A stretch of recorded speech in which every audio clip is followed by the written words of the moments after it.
What's up, guys? So I have received some comments and some feedback from the last video I did with the Fowler Brothers and doing that deep ripping, talking about hardpan and why we need a deep rip. And some people were confused on why we needed to do that, why we needed such a large machine, and why we needed to tear up that hardpan.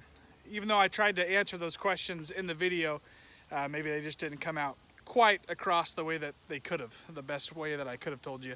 So what I'm going to do today is I'm actually going to go out in our pasture and I'm going to dig a hole, and I'm just going to show you how hard this hardpan is, what its depth's at, and how thick it is, just to give you an idea of why we need to have such a big piece of equipment go through and do this deep ripping before we plant an orchard. So I'm going to take this out there and we will start digging.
So I apologize, it's a windy day and I don't have my handy dandy buddy Cody with me with the microphone to be able to block out the wind. So you're probably gonna get a little bit of breeze sound. I'm sorry. So this is what it originally looks like.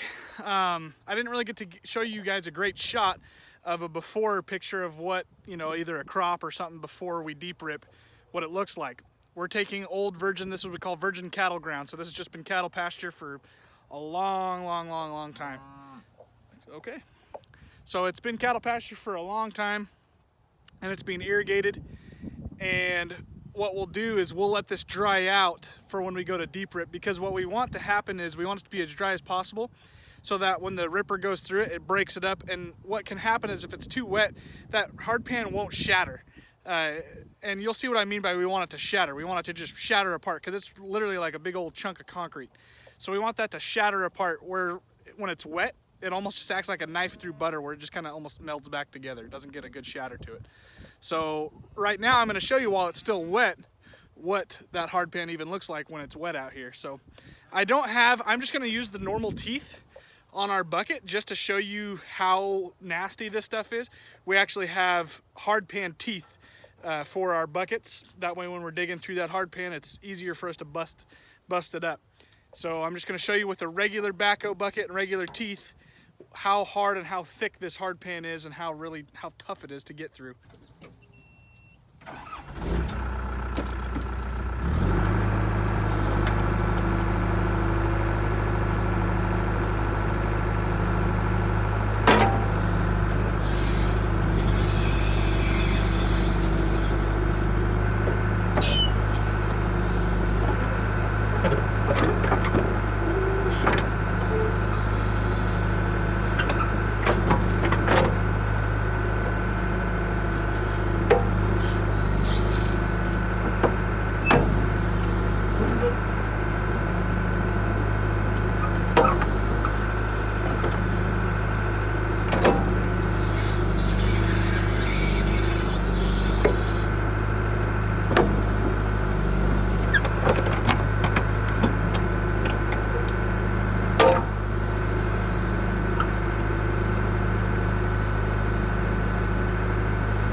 So you can see here I've taken our top foot of soil off so that you can see what it looks like.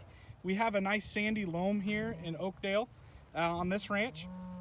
It's actually a great soil for growing almonds.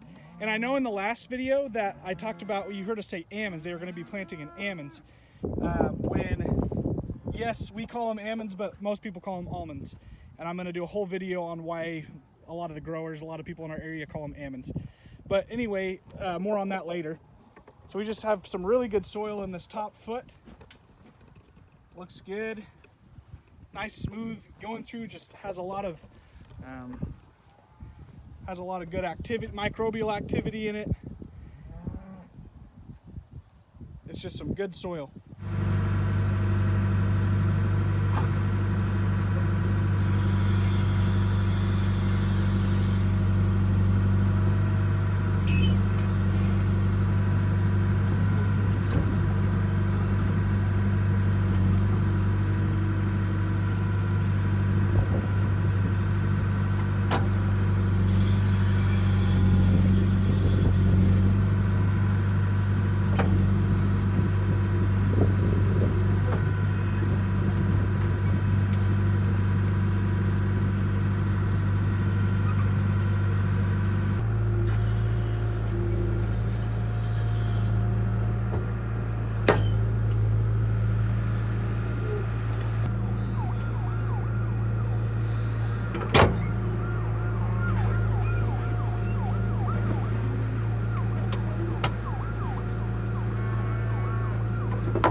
I chose this area first because this is the area on our ranch where the hardpan's not that bad. So I wanted to come show you guys what this hardpan looks like in our best spot. Then I'm going to take you to an area that is going to show you what the majority of our place looks like. The majority of our place has a pretty thick hardpan and a pretty hard hardpan. This actually was fairly simple to dig through. So what you can see here is we have good soil all the way down to about right here. And you can see kind of a coarse change, a texture change in the soil as it comes down to right here. And all of a sudden it just becomes, this is a very, very hard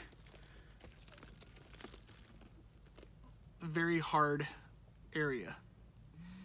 I mean, this stuff is extremely hard.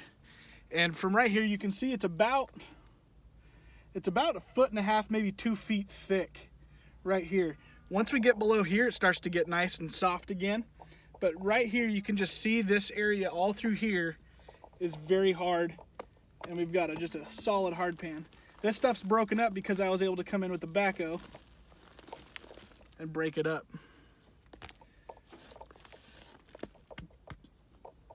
But yeah, we have a very, right here, about a 1.5 feet thick by 2 foot thick, 1.5 to 2 feet thick chunk of hard pan that we have to rip through. Because if this doesn't get ripped through, the roots from the tree aren't going to be able to penetrate past it. We want to get down to at least 6 feet with the roots. And if we don't do that, also what happens is the water tends to stand on top of this hard pan, and that's not good for the tree roots, and it can cause different diseases and things like that. So we don't want this hard pan layer there. That's why we have the big deep rippers come through and rip this up. We're about 2 feet, maybe 3 feet down. It's about 3 feet down from the top of the soil to here, maybe 2.5 feet to 3 feet deep down. So we need to be able to get that 2.5 feet, you know, let's say 3 feet, 2 feet, so that's 5 feet. We need to be able to get 5 feet down past this hardpan because we need to get underneath it to break it. So we need to get at least 5 feet down right here. And there's areas that are even worse than that where you need to go 6 feet down. But this is that hardpan layer right here. You can just see that texture difference. And I'll dig a better hole where you'll be able to see this in a little bit more perspective.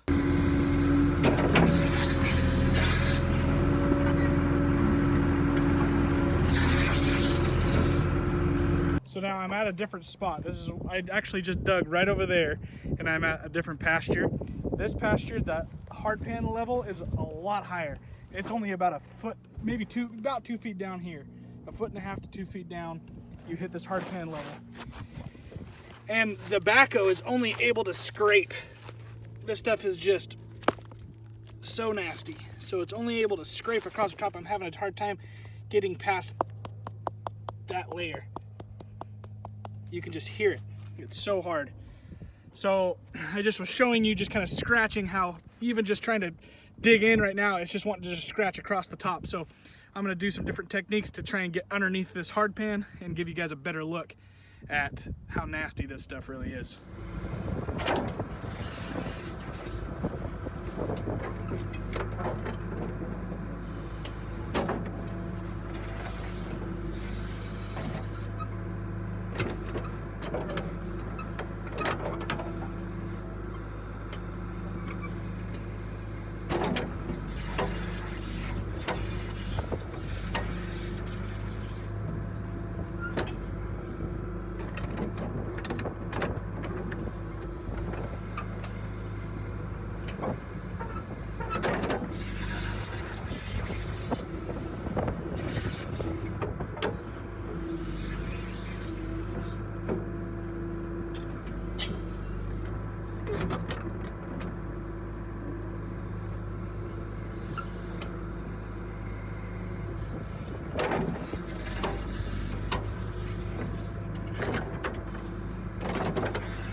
You can just see all the chunks of it here. And this is actually pretty wet hardpan. It's just concrete hard. And you can see right here, I just got to the sandier stuff that's below that hardpan. So let's go down into the pit so I can show you a better shot of exactly where the hardpan layer is and how thick it is. So we have that topsoil layer right here, and it comes down and it basically just hits rock. And this rock, this hardpan, is just compacted soil from thousands of years. And this soil is just this rock hard. And this one is a bad area. So this is about 1.5 feet down. You hit it and it is about 3 or 4 feet thick. You can see right there, there's a perfect line. I kind of did some messing with it and I started getting to softer soil again. So right here, we've got probably a 3 or 4 foot, I'd say a 4 foot thick layer of hardpan. So we're needing to go down that 6 feet to at the least, we need to be going down that 6 feet to get underneath this hardpan to break it up. Because this hardpan is just nasty stuff. It takes forever to dig through. So you can imagine the shank, how much effort that shank is having to put in the ground as it's trying to break through this stuff. And so we need something that is going to be able to have enough power and enough weight to be able to drag that shank through the ground and be able to rip this stuff out. I also received some comments from people saying that ripping through a hardpan like this isn't going to help. It's not going to do anything. I wouldn't be doing this. We wouldn't be spending this much money on having a deep ripper come out and rip through this if it didn't work. There's been many orchards that have been planted that have been tried not using deep ripping, and they just don't last. The trees either die or they'll fall over. It just isn't a good thing, and the only way to get past that is through getting through this hardpan. So it's been tried and tested, and we know we can see the chunks of this stuff that's coming up out of the ground, and we're able to run it over with the stubble discs and break that stuff up to re-put it and to reclaim it. So that's why we deep rip. We got to get through this hardpan. This hardpan is a nasty thick layer. It is extremely tough. It takes a huge heavy machine to be able to pull that shank through this stuff. So yeah, I'm gonna fill this pit back in, and I just wanted to show you guys hardpan. So got about maybe, this area might be 2 feet down, and then it's about 4 feet thick. It's pretty nasty stuff. So just thought I'd show you.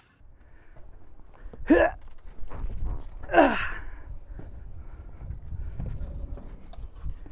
a bit of a workout getting up onto this bad boy.